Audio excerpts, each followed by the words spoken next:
Alors Young-song, bonjour. Bonjour. Alors tu étais déjà présent l'année dernière lors de la première de ce festival La bande dessinée dans le pré. On peut déjà parler d'une sorte de rendez-vous pour toi?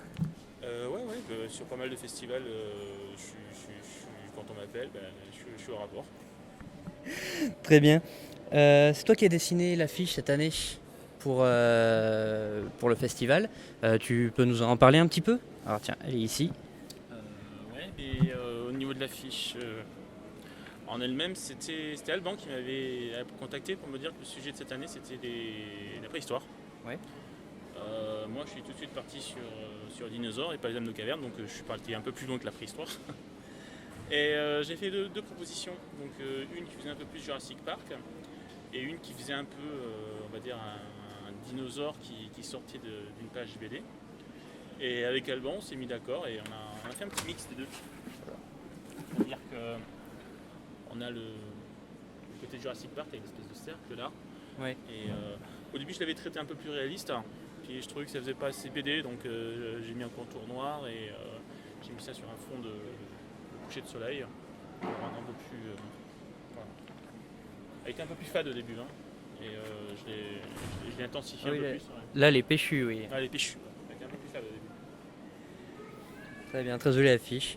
Un mot de ton actualité bande dessinée, est-ce que tu as des sorties prévues ces prochaines semaines, ces prochains mois? Alors actuellement je travaille sur le tome 2 d'Arsoft Team, le tome 1 qui est sorti l'année dernière. Et c'est un livre qui parle de l'airsoft, une activité en plein boom en France, et surtout sur la sécurité à avoir pour bien pratiquer. Voilà. Donc ça se veut un peu comme un livre tutoriel et une bande dessinée d'aventure humoristique sans trop de morale. Voilà. Très bien.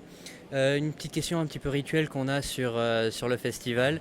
Tu as dû voir, on a une belle exposition donc, sur la préhistoire, comme tu sais, avec des belles illustrations de Mazan, où on découvre un petit peu dans quelle mesure la bande dessinée et l'art en général et la science, l'histoire peuvent mutuellement s'inspirer. Quelle est la part, toi, du réel, de l'histoire ou de la science dans ton œuvre à toi?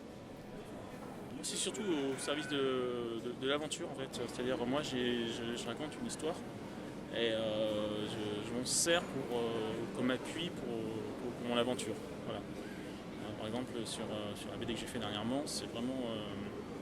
Comment dire, j'essaie de faire en sorte que ça relève l'histoire. Voilà. Que ça la relève et que ça paraisse, on va dire. C'est une certaine assise, tout simplement, une espèce d'ossature intéressante.